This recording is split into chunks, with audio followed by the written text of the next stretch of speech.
Thank you. Thank you for having me here. Thank you, Alex, for the generous introduction. So I'm going to talk to you today about the current book project I'm working on, really thinking about the relationship between industrial chemicals, mainly fertilizers and pesticides, and one of the longstanding problems of US agriculture, namely too much food.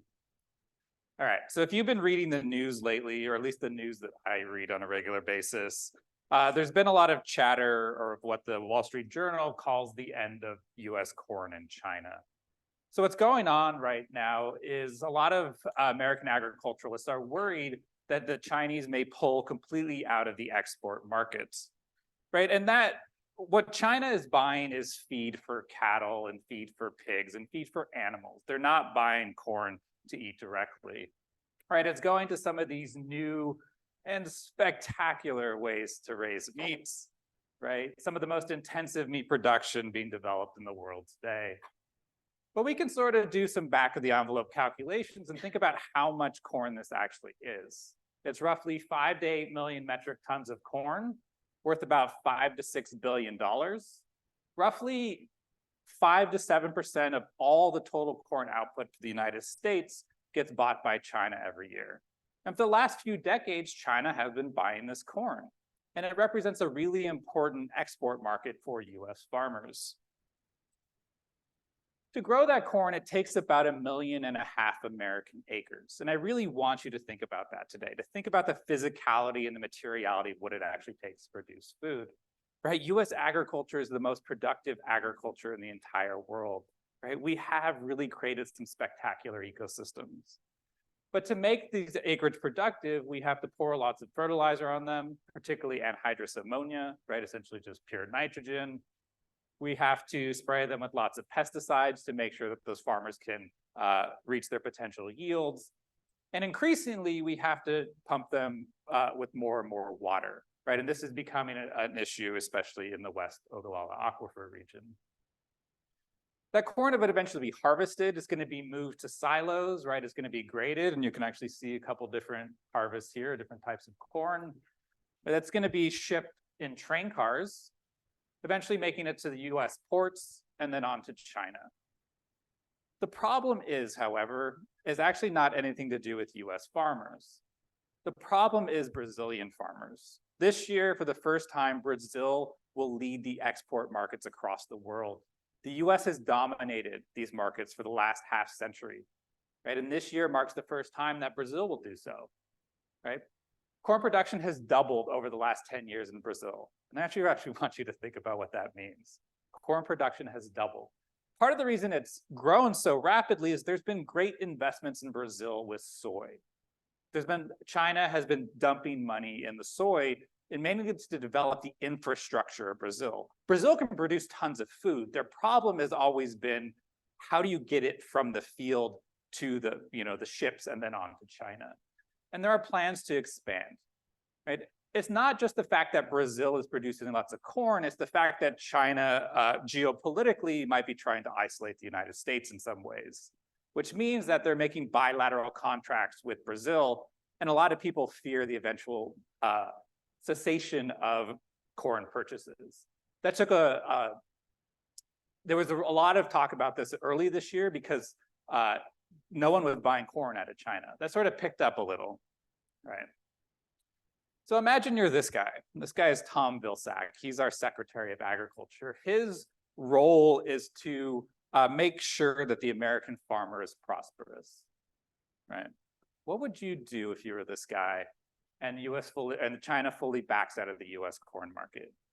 Because what that means is if China were to stop buying corn, that 5 to 8 million tons of corn would have to go somewhere, right? The one thing it cannot do is remain in the market, because if it remains in the market, prices would go so low that pretty much every American corn farmer would not be able to make a living, right? What literally happens to the physical corn? What do you do with it, right? And I want you to actually think about what you would do in this situation, right? 5 to 8 million tons of corn, roughly 5 to 10% of US corn output. The market for that disappears overnight. I'll come back to that. So as Alex said, I recently wrote a book called Economic Poisoning, Industrial Waste, and the Chemicalization of American Agriculture. And in it, I asked a pretty basic question, or a couple of questions. I've had these questions in my head for a really long time. Where do pesticides come from and why are they used? And I think I do a pretty good job with the first question, right? And I'll talk about that in a second. The second question, why, is a much more difficult question to answer, mainly because there are lots of reasons that an individual farmer will spray pesticides on their crops. And there's lots of reasons collectively that farmers will spray pesticides on their crops. So if we look at where industrial or where pesticides come from, they tend to come from the waste piles of industry, right? Industrial waste as a key raw material for industrial or for agricultural toxicity. This is not that all pesticides would come from industrial waste, but the vast majority of them do, especially in the pre-World War II period. So the one thing you really have to remember about pesticides and what differs them from all of their commodities is the fact that they're supposed to kill stuff, right? Which means that toxicity here is what we are really after. And what makes industrial waste such a great raw material for agriculture is that incredibly cheap, right? We're talking about the late 19th and early 20th century, rapid industrialization, right? Lots and lots of industrial waste is being produced and people are trying to get rid of it. The environment only serves as a small outlet for a lot of this waste because we start to pass laws essentially that limit how much you can put into the environment.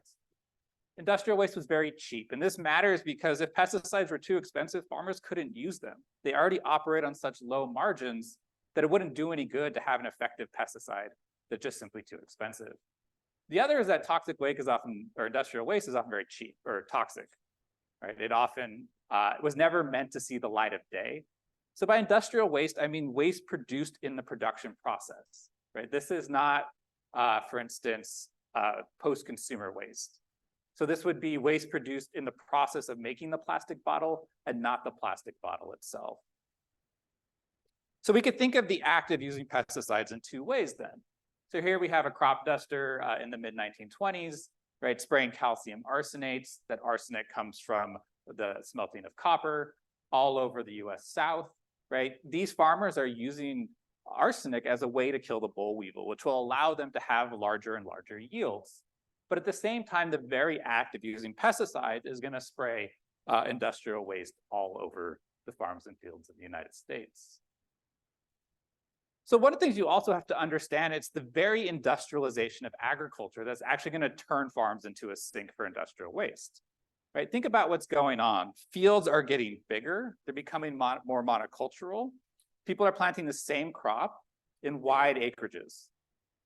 Right? Those of you who are involved in sort of the ecology side know that monoculture is very, very fragile ecosystem, right? All it takes is one thing to sort of collapse it, we'll say, right? Which meant that agriculture actually becomes a great place to put it because it's one of the few industries that needs waste for its very toxicity, right? These are inherently fragile ecosystems.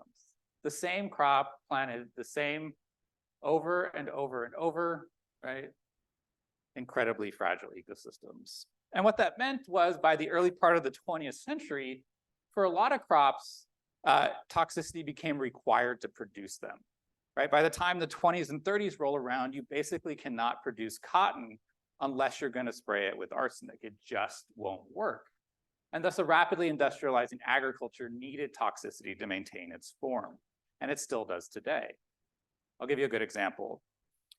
In the early 1940s, Shell Chemical is going to commercialize a revolutionary compound called DD. DD is going to be revolutionary because it's going to do something that no other compound had done before. It's going to allow farmers to kill pests in the subsoil. Monoculture has sort of two aspects to it. It has a spatial aspect, right? Large acreages, but it has a temporal aspect as well, year after year after year. The problem is when you plant in the same ground year after year after year, you build up destructive pests and bacteria and fungi and other pathogens. So by the 1930s, large swaths of agriculture across the world, particularly agriculture that's been very intensive, was actually being pulled out of commercial production because farmers could not grow profitably. I'm talking about large swaths of California, Hawaii, the South, the Southeast, right? Tobacco, cotton, vegetables, pineapple, oranges, right? And what this allowed was for farmers to sterilize the soil every year, essentially creating virgin soil to plant into each and every year.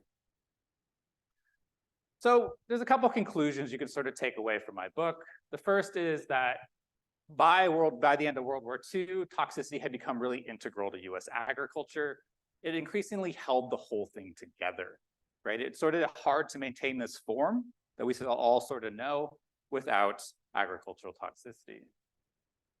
But there's a couple of other conclusions that are very relevant to what I'm talking today. So in the pre-World War II era, the rapid growth of pesticides is going to actually occur alongside something else. And that's going to be the large surplus production. So what I mean by that is simply just more food, more cotton, more things like that can be absorbed by the market. Part of this reason this is important is it actually goes against narratives at the time and narratives that are still a part of the way we think about food today. Even back then, hunger was used as a justification for pesticides. We have to spray pesticides on our crops, or us as Americans will go hungry. But the actual opposite was taking place. So we can come up with another couple conclusions then, that the use of pesticides was not needed for the US to produce sufficient food and fiber, far from it. In many cases, pesticides exacerbated surplus production. I'll give you a quick example of that. So here we are in 1925. In 1925, the crop duster is going to be commercialized, right? Taken out of World War I military operations and repurposed for other types of chemical warfare, right? They're loading some nice calcium arsenate in there. So suddenly you could poison an acre of cotton in 2 seconds for much cheaper than you could in any other fashion. And farmers across the South really got into this. There's a problem though. What good does it do you to harvest more cotton if the market is already oversupplied in cotton, right? And here we have one of the fundamental contradictions of agriculture. The farmer spraying his field with pesticides is actually making a rational decision here, because the best way for him to make money is to produce more per unit inputs, right? Collectively, however, if all farmers decide to do that, it ends up producing more, which pushes down prices, often below the cost of production. Right. After World War II, pesticides sort of move into all crops, right? Same thing for chemical fertilizers, and agricultural production explodes. And this is the story that most of us kind of know, right? This is a story that Rachel Carson talks about, right? That post-World War II transition to petrochemicals, right? And it was spectacular. It really was. Every year, newer and newer technologies were developed. New ways to apply pesticides, new technologies, new harvest equipment, right? This was the heyday of agricultural industrialization. But again, we see one of the main contradictions keep coming up. These technologies were often referred to as miracles, right? The miracles of modern science. And they might have been, except for a problem, right? So an individual farmer who's worn out wheat field, for instance, needs a bunch of fertilizer, and that's what they're going to put in, some high nitrogen fertilizer. The problem is it's going to multiply their crop yields. You know, taken as isolated, that's probably a good thing for that farmer. But what happens if the farmer's neighbor and their neighbor and all the other farmers in the United States do the same thing? Multiplying crop yields in a market that's already oversaturated actually makes things worse.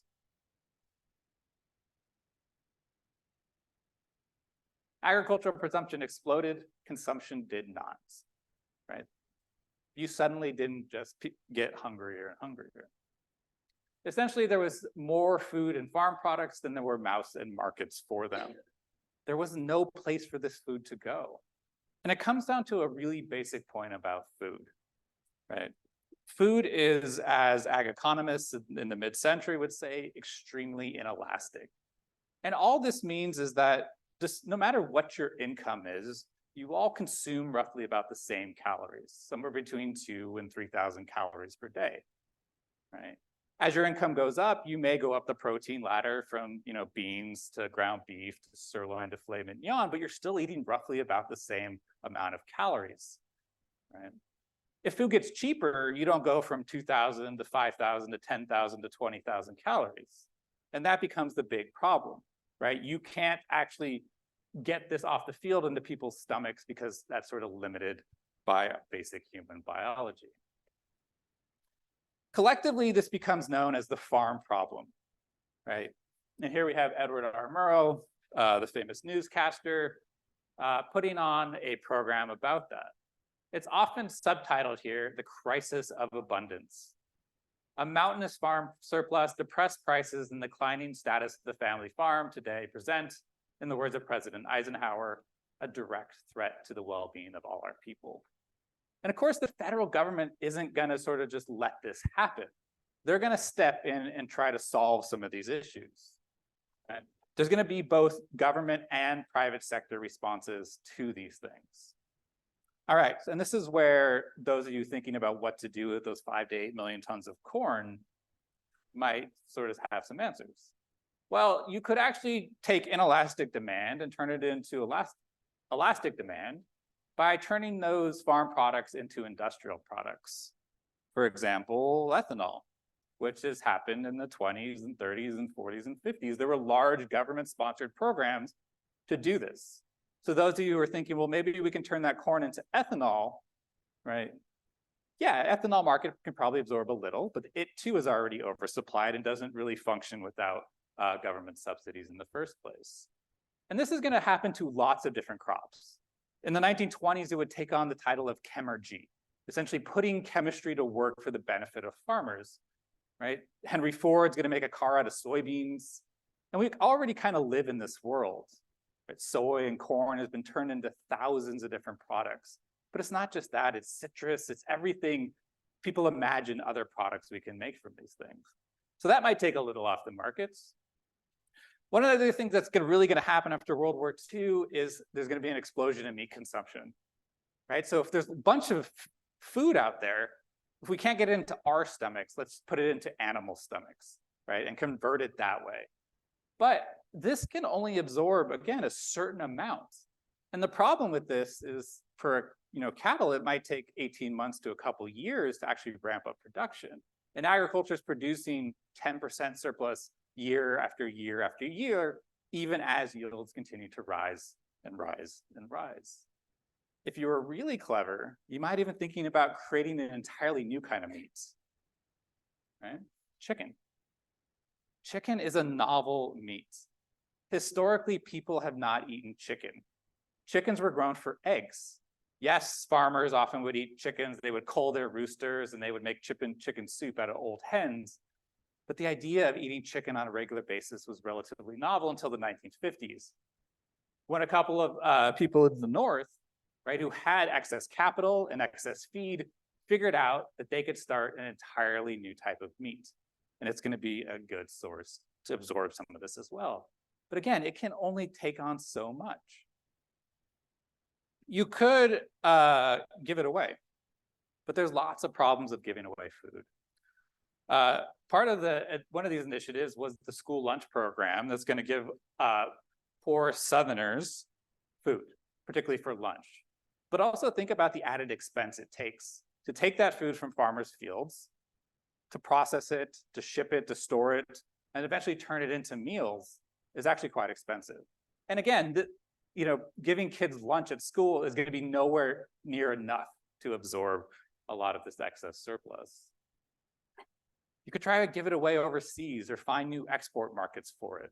But that's not as easy as it sounds, right? You can't just dump corn on the global market, right? And you simply can't just give corn away or give corn or other sort of crops away. Eventually, in the 50s and 60s, there would be programs to do this, one of them known as Food for Peace, right? And this was sold to the American people as an aiding famine relief in other countries. But I would argue this had nothing to do with famine. This was really about getting that surplus off Americans' fields as fast as possible. This was a welfare program for farmers and not for starving people across the world. Okay, so some of you out there might be thinking, well, let's just ratchet down production, right? Instead of increasing demand, let's think about supply. And they did, right? This is a conservation reserve program, which is one of the ways we do that now, but it's going to start as the soil bank program in the 1950s, which is going to pay farmers to take land out of production, right? If we could take enough land out of production, that surplus will come down, prices will go up, and farmers will be able to make more money. The problem with a lot of these programs, especially early on, is that actually they led to increased yields rather than decreased yields. And I'll get to that in a second. You could ask farmers to switch crops, as many farmers in the US did. One of the big crops that US pushed, or the USDA pushed, was sorghum. But there's problems with that, right? Farmers switching to entirely new crops can be difficult, right? Their machines are specified for certain crops. One of the other problems with sorghum, then, it competed with other animal feed. This was not for human consumption. So the market that's already oversupplied then has another source of oversupply. So it didn't really work out too well in the end. So you could think about farmer power as well. Farmers could collectively get together and form organizations like Land O'Lakes, which is a cooperative, to limit production, right? If farmers are producing too much, maybe collectively they can get together and say, hey, let's produce a little bit less. Prices will come up and we'll all make a little bit more money, right? But it's actually quite hard to do that. Cooperatives are often thought of these sort of socialist type of organizations, but they are some of the most hyper-capitalist organizations around, partially because of laws passed in 1927 that's going to structure them legally. It also is really hard to do, right?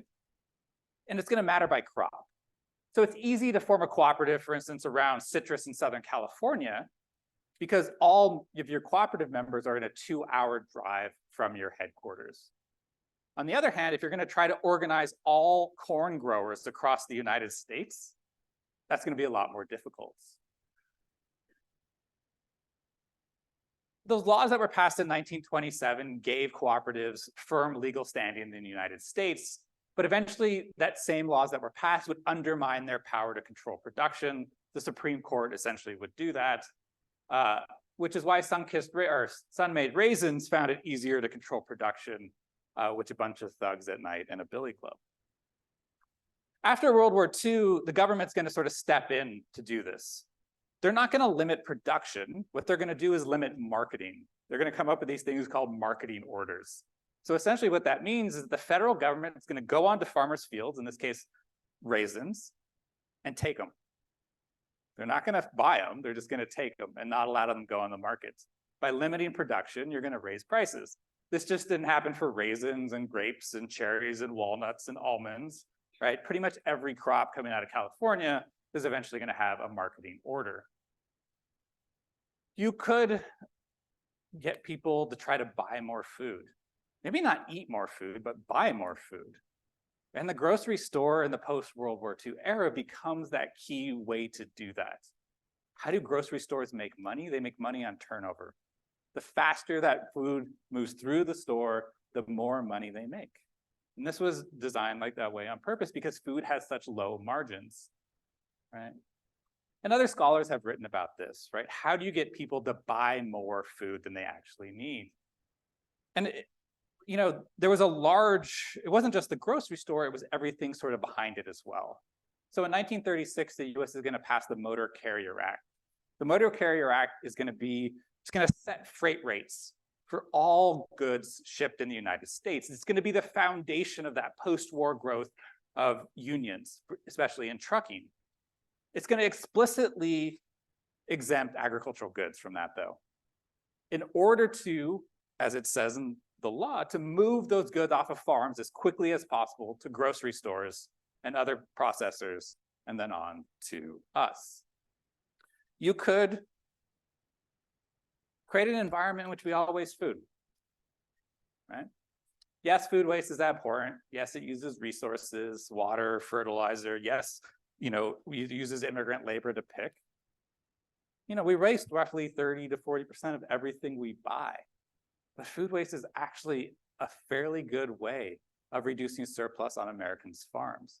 Imagine if all that food you buy goes back onto the market. What's going to do to prices?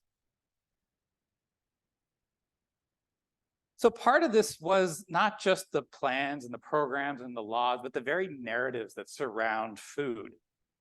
So one of the things that's going to happen, it really starts in the interwar period and ramps up through the late 60s into the early 70s, is reframing the purpose of agriculture. The purpose of agriculture prior to World War I was about the American farmer and making sure that they were doing well. Beginning in the 1930s, it gets reframed as the consumer, right? The consumer and low food prices become the point of agriculture. You could do lots of other things, and lots of other things were done. You could reframe the crisis of abundance as necessary to win the Cold War. Yes, farmers are suffering. That's okay, because we need this abundance to show the Soviet Union what capitalism can really do. And there's always the ultimate justification, and it comes down to future people, right? Yes, farmers are suffering. Yes, they're producing way too much, but in an imagined future, that will be absorbed by all those people yet to be born, serving as the ultimate justification for overproduction. The one thing that's really surprised me in this research is how often farmers ask this basic question: can we slow down technological change? Right? These farmers are being inundated with new technologies constantly, right? Yields are going up. They're using more fertilizer, new seed technology, right? They understand that these very technologies, right, especially those chemicals like fertilizers and pesticides, actually undermine many of the government's responses to overproduction. I'll give you a good example. In the 1950s, the soil bank program was developed to reduce acreage. So imagine you're a farmer, say you have 100 or 1,000 acres. If the government comes to you and asks you to take some land out of production, are you going to take your best land or your worst land out of production? You're going to take your worst land out of production. And what happens is those farmers take that money from the soil bank program and buy fertilizer with it, which would actually increase yields on their other fields. So the soil bank program actually, especially in the early years, led to higher yields, despite the fact that they were actually trying to decrease yields. And part of it is you have these contradictions in policy. On the one hand, you have the federal government subsidizing agricultural production. Actually, let me reframe that. They're subsidizing the companies that are involved in agricultural production, right? We have this land grant system in the United States. And after World War II, these places become the drivers of technological change. New seeds, new pesticides, new irrigation schemes, new ways to, you name it, they're sort of part of this. And farmers get this. And they're just saying, can we stop doing that for a bit so that we can sort of try to deal with the surplus we're already struggling with? And so that's what I'm writing about in my new book. Industrial Chemicals and the Problem of Too Much Food is about the techniques, technologies, policies, and narratives developed to upkeep an agricultural system of both high input use and chronic surplus production, right? Because how do you actually get both of these at the same time? Because as Stuart Chase wrote in 1934, excess capacity demands its upkeep. And what he meant by that is in a market-based system, it's actually hard to have chronic surplus production because the market would correct for that. So it needs constant intervention in order to maintain, right, this excess capacity.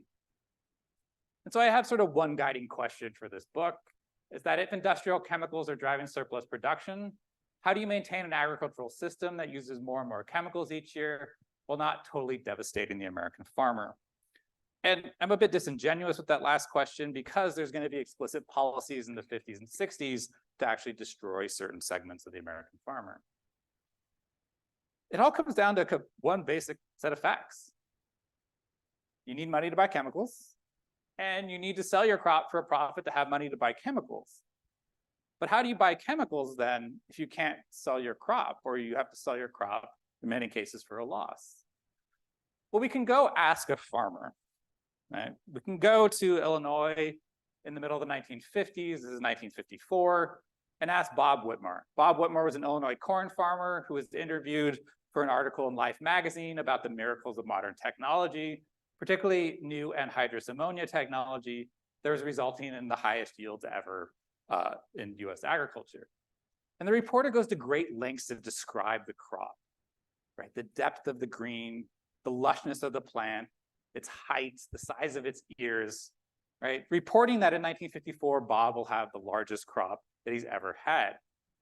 Buried at the end of the article, however, is a unfortunate fact that despite that Bob is going to have the best crop yield ever, his 1953 crop, his highest yield until then, sits unsold in his storage barn, slowly degrading.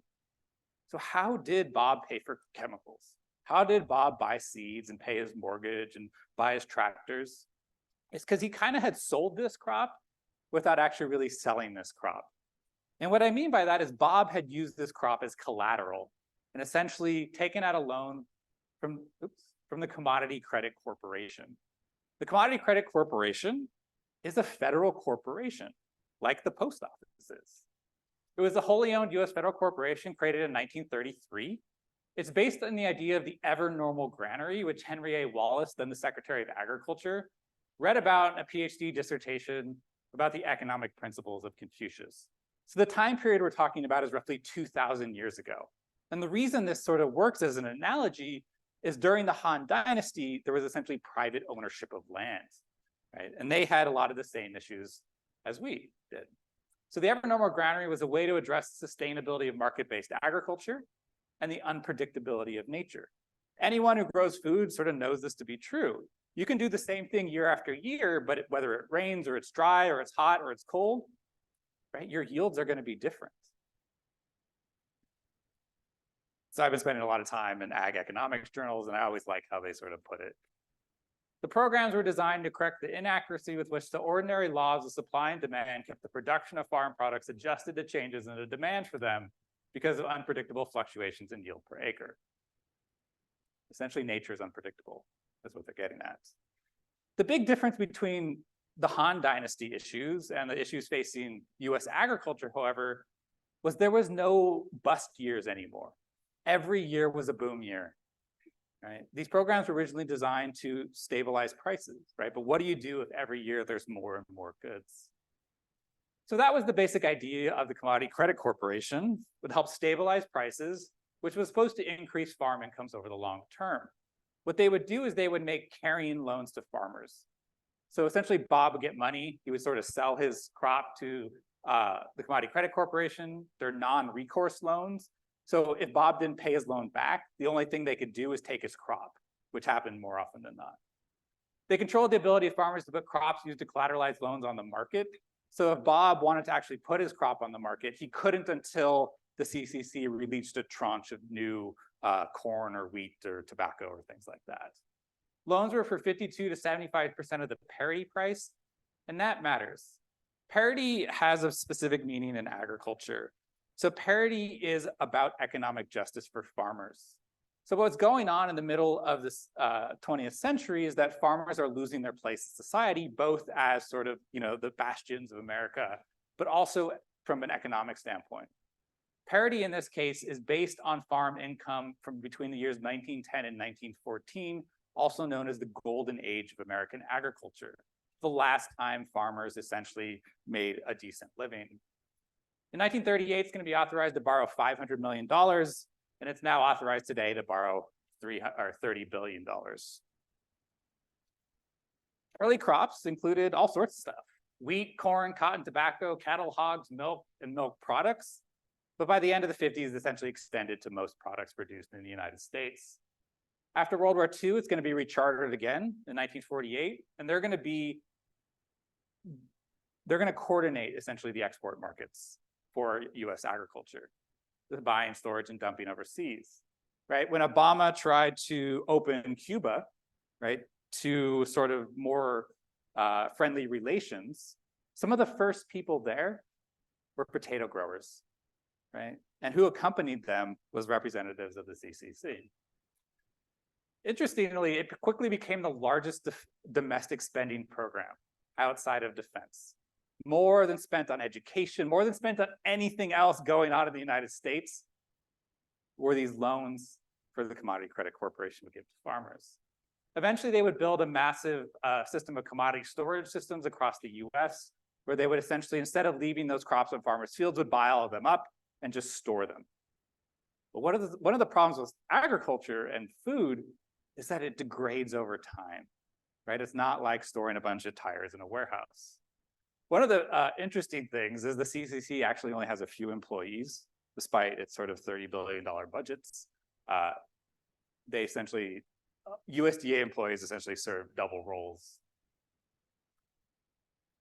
So who got loans really mattered. And this is stuff I'm working on right now. I know the end point of this, and I don't want to get too far into this. The ability for farmers to get CC loans was determined at the local level. Certain types of farmers were prioritized. So I want you to think about who in the World War II period was deemed credit worthy, right? Some of you might know what redlining is, where US banks and the federal government got together to determine who is credit worthy, which happened to be whiter, wealthy people. Right? And essentially, the same thing is going to happen here. And I don't want to get too far into it because I don't know all the details yet. I definitely know the end point, where the US government only gives loans to particular types of farmers. All right. I just want to give you one example because the history of the CCC is just full of absurdities. Let's take one. Some of you are in here are old enough to remember government cheese. Right? Government cheese, I remember as a kid. It was just around everywhere when I was really little. So let's think about what happened. In the late 70s, there was lots of inflation. The Carter administration wanted to make sure that they dealt with this inflation somehow. And at the time, milk was one of the main staples of the American diet. So the Carter administration got together and passed a series of laws that would increase the production of milk. Granted, the market's already oversupplied. We're going to leave that one there. Increase the production of milk. So what did every single dairy farmer in the United States do? They took them up on this offer and produced as much milk as humanly possible. Right? So what would happen after this? If that milk went onto the market, it would actually destroy the very dairy farmers that were being subsidized in the first place to produce more milk. They're going to spend roughly $4 billion on subsidies, right? So then the CCC has to buy up all that milk and cheese and everything. And they're going to spend another $1 billion to do that, right? And then the Reagan administration comes in and they get some bad press about what's all this cheese doing in storage. And the Reagan administration essentially tries to get rid of it. It's both part of their sort of privatization of functions of the government as well, and they're going to essentially give it away or destroy most of that cheese. So over a period of 5 years, the US government's going to spend roughly $7 billion to produce milk that was never needed, to buy that milk, and then to destroy that milk. The CCC was important, and it still is important today. It was a key financial and political technology that enabled the rapid growth of industrial chemicals on American farms, despite chronic surplus production, but it wasn't the only one. Credit on the front end was just as important. But I'm not going to go into that today, but I just want to mention that as well. Right? The ability to get loans in this time period is going to be incredibly important, and the US government is going to push and subsidize banks in agricultural settings. It's important because farmers essentially become locked in a series of debt, right? And as many of you will find, debt is powerful. Debt structures what you can and can't do in this life. And for farmers, it's really powerful as well, right? If you are a farmer and you depended on a crop being harvestable to pay off a private bank loan, then industrial chemicals were key to making that possible. And by the 1950s, you often had to include that in your plan to get a loan, right? You couldn't get a loan unless you were going to spray your crop. So my book ends here in 1985 at the first Farm Aid concert. Farm Aid was about trying to save the American farmer. Here we have a picture in 1980 as well. What's going on at the time is interest rates are going through the roof, right? All those debt payments are coming due. People are losing their farms. 4th, 5th, 6th generation farmers are going under. And all they want is parity. They want the ability to be like us in these urban settings and to make a decent standard of living and not constantly be losing money. I end here for a couple of reasons, right? Lots of stuff is going to change during the Reagan administration. They're going to take apart a lot of the functions of the CCC, particularly storage. That's all done by private companies now. But mainly, because of what Willie Nelson said. Willie Nelson, who helped organize Farm Aid, believed that a one-off concert would help save American farms. If we just got enough money, help these people out with their mortgage payments, then that would be enough. Right? But there's still Farm Aid today, 30 plus years later, because nothing actually changed. Right? And that's what Willie Nelson even says, how naive I was to think that one concert and a bunch of donations would actually change the very structure of agriculture. So one thing I do want to emphasize is that farmers were making rational decisions. The use of more and more pesticides and chemical fertilizers were rational economic decisions in response to overproduction. And here again, we have that contradiction between the individual farmer and farmers collectively. Right? I like how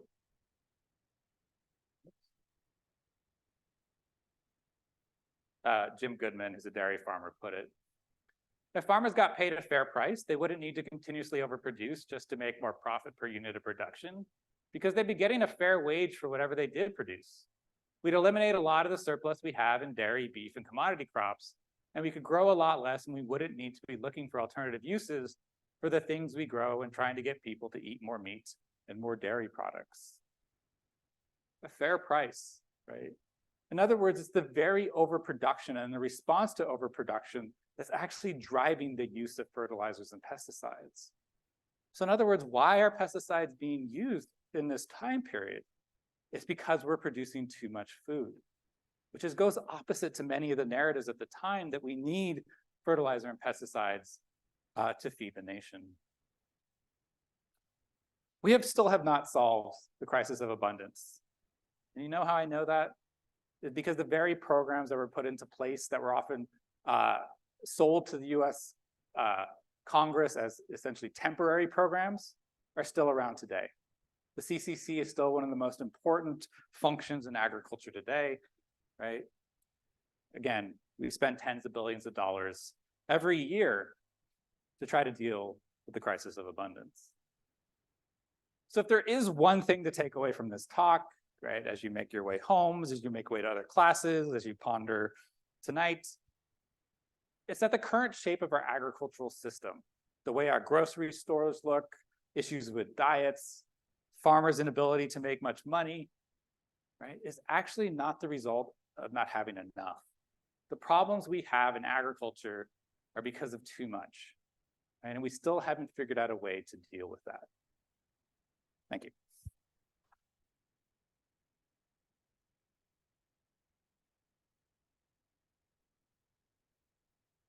Questions? We have about 15 minutes. Yeah. Start with Kayla. Hi, my name is Kaylani. I'm a junior studying anthropology and environmental studies. My question is, a lot of, I feel like movements today are focused on individual action. So don't buy as much as in the grocery store or eat all the food on your plate. As we try to shift to more collective actions, do you think it would be helpful to kind of go to the government or not go to the government, but try to get the government to change some of these policies, knowing that it may harm some of these farmers in the short term? Or what is the action there? Yes, right. A lot of the food movement is a bottom-up movement today, right? And that's great. I'm all on board with that, right? You can change your diets, you can help yourself, you can help your community, right? But you're not actually going to help American farmers in that sense. You're not going to change the market through what you buy at the store. This has to be a top-down solution, and it has to start at the federal government. Our agricultural system looks the way it does because of the choices that we made as a country. Right? So it would have to be a top-down sort of systemic change, which actually makes it pretty difficult. And what actually means is you probably need to have people who have other interests in the same room in many of these policy discussions. They're just not there. There's representatives of chemical companies and food processing companies and farmer organizations. Right? But other people involved in the food movement are often involved on the bottom. So yes.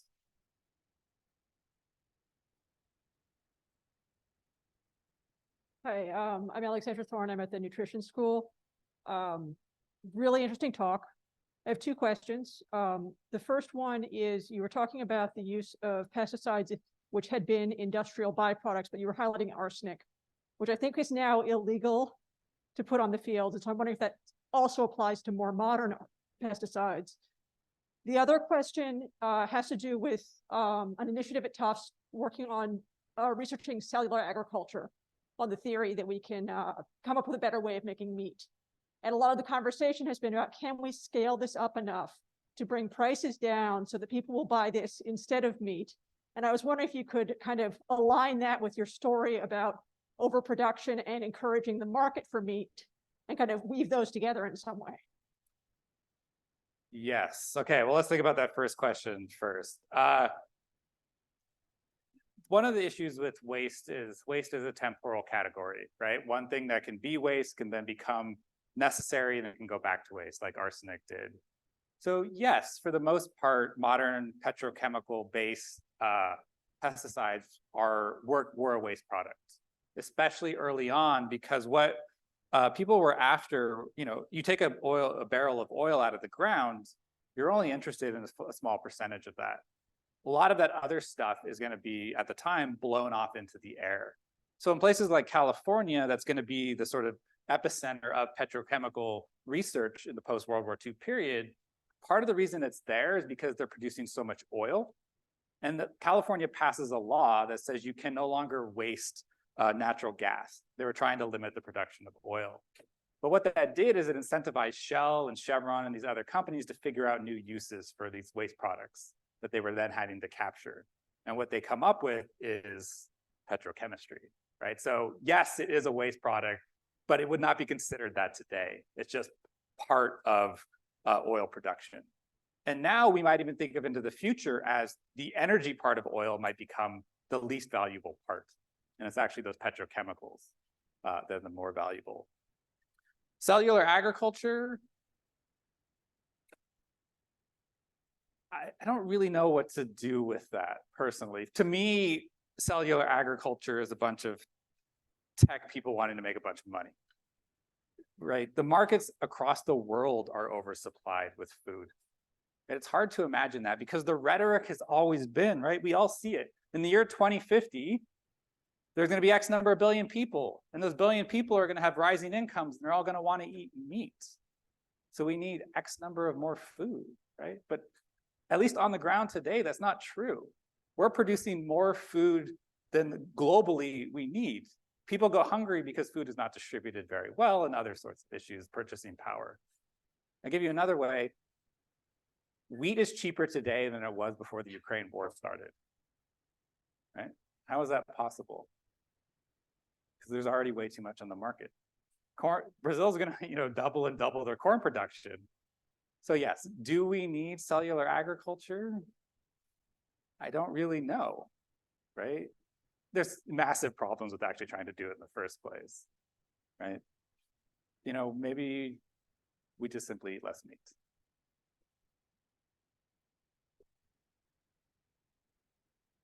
Thank you for a really illuminating talk. I really love that. I teach sustainable agriculture, and your perspective was one I hadn't heard before.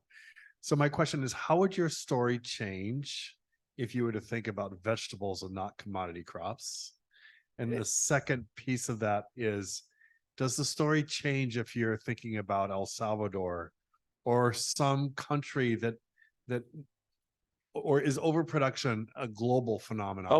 It's a global phenomenon with commodity crops.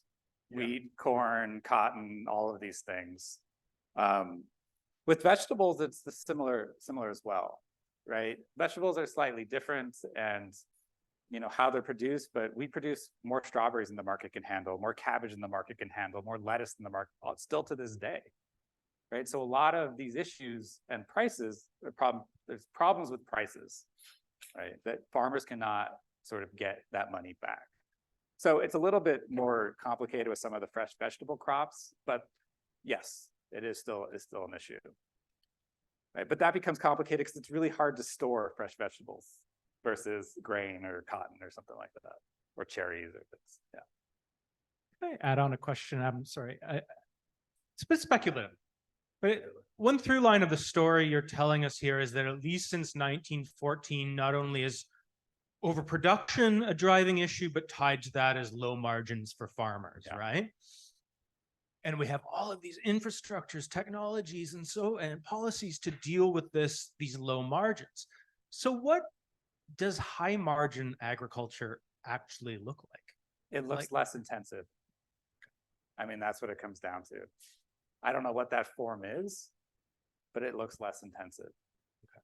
Yeah. It means maybe even thinking of agriculture differently than the market, because then the market might not be able to solve a lot of these problems. Agriculture doesn't function as a true market. It's never has, because there's been constant government intervention. Let's just admit that to ourselves, that we spend tens of billions of dollars a year to manipulate this market.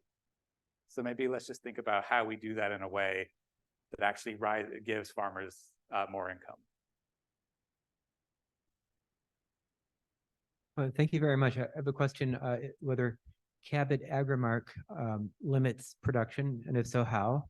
And then the other question is, what I think is a fact, is that something like 90% of the methane that cows protrude is from belching, and so that attempts to capture the methane from their manure doesn't address the methane issue really hardly at all. Okay, sorry, can you repeat that first question? Does Cabot Agrimark limit production? And Avid Agrimark? yeah, I'm not exactly sure what that is is. the cooperative Cabot cheese? Oh, Cabot cheese. I don't Yeah. know too much about Uh-huh. them. Cooperatives still don't have the power to limit production in the United States. That's done through the USDA. Oh. So it's done, as I mentioned, through what's known as marketing orders. Canada, on the other hand, has cooperatives have more power, but essentially they're cartels, right? The maple syrup cartel, right? And that's what the US does. The US forms a bunch of cartels, federally empowered cartels after World War II. It's never about limiting production. It's always about limiting the marketing. So that becomes a little bit different. They just pull stuff off fields, they throw it away, they destroy it, they sell it at different times, sort of thing. Yeah. Oh, and the belching one, I don't know too much, right? Again, one way of decreasing the methane from that would simply just eating less meat. Right. All right. Hi, so this is sort of a little bit similar to things that have been asked, but I guess, so the lesson I sort of wanted to take away from your talk is basically that like the federal government should like limit or ban the use of pesticides, A, because they're like toxic and terrible, and B, to decrease yields and drive up prices. And so I guess my question is like, is that like what you're saying, or no, because it's more complicated than that and the farmers will get undercut by Brazil anyway? And Yeah, it's more complicated than that, right? Especially with global trade, right? We're not a protectionist country anymore. We're not going to put tariffs on food. Other countries put tariffs on their food to prevent US agriculture goods from being dumped there. Am I anti-pesticide? They might be necessary in some instances, right? They might be necessary. Fertilizers might be necessary. And this is actually something that the organic and sustainable community is going to have to deal with. So in places in California, one of the issues that a lot of the organic growers who's been using manure for a long time is that there's phosphorus poisoning of their fields. The ratio of nutrients is off. So they actually might need to use something like anhydrous ammonia in very sort of small amounts to sort of rebalance some of those agricultural systems. So it's more complicated. You know, do I think we can get to a place someday where we don't use these type of pesticides? Absolutely. But it's going to change transformation of the entire agricultural system. Another way to think about this, organic production, in many cases, pound for pound uses more pesticides than regular production does because they're less effective. Right? A Washington cherry grower, you know, a non-organic might spray once or twice a year. A Washington organic cherry grower is going to spray 6 times a year. Right? And some of these chemicals are just as toxic, but they've been sort of grandfathered in.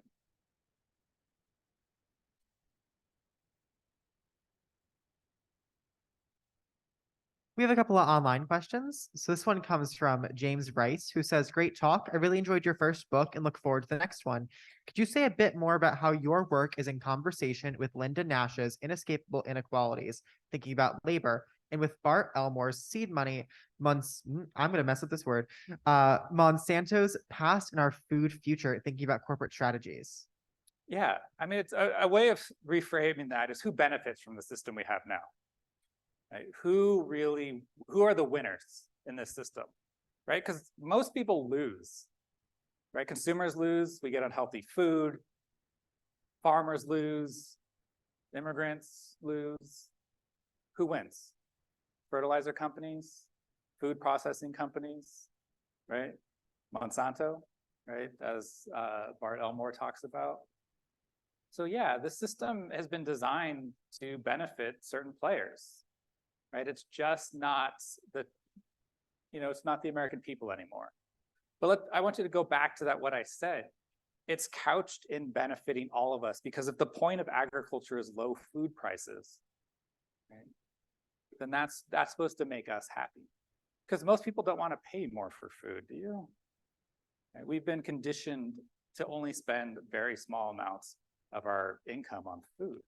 But we have the cheapest food in the history of the world, and we still complain about how much it costs. So yes, in terms of Linda Nash, yeah, I mean, immigrant labor suffers, right? I mean, there's no other way around that, because they're the ones that confront these things, right? And, part of that is the narratives and the imaginaries that we have about agriculture. And so one thing, after Rachel Carson's book is published, we ban a lot of chemicals. And the ones that replace those are actually more toxic.